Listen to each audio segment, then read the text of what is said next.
Diba si Jimmy Bondoc, naalala namin siya yung gusto niya ipasara yung ABS, yun ang naalala namin sa kanya. Sa ABS, naalala ko nung nag-aasap ako, gano'n. I have fond memories. And I really believe that ABS-CBN Entertainment is still the best. ABS-CBN Entertainment is still the best in the world. Ito ang naging pahayag ng singer na si Jimmy Bondoc. Say ng netizen, parang bigla mo ata nakalimutan na excited ka pa na mapasara ang Kapamilya Network.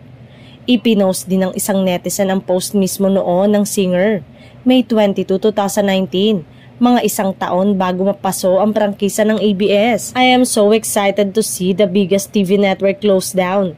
This company is a snake pit, where success is based on politics and sexual favors.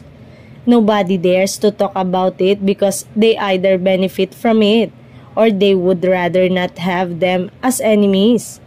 Biglang kumambyo umano ito dahil tatakbo bilang senador. Samantala, kanya-kanyang paalala ang ilan sa naging pahayag noon ng host na si Vice Ganda. Alala namin sa kanya, siya yung fumafalseto, yung lalaking ang ganda-ganda ng falseto.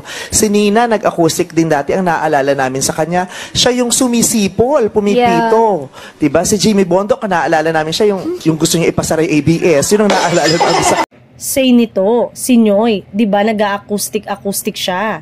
Ang naalala namin sa kanya, siya yung fumafalseto, yung lalaking ang ganda-ganda ng falseto. Si Nina, nag-acoustic din dati. Ang naalala namin sa kanya, siya yung sumisipol, pumipito. Si Jimmy Bondoc, ang naalala namin, siya yung gustong ipasara ang ABS. Yun ang naalala namin sa kanya at hanggang ngayon daw, ayun pa rin ang aalalahanin lalo na't malapit na ang botohan.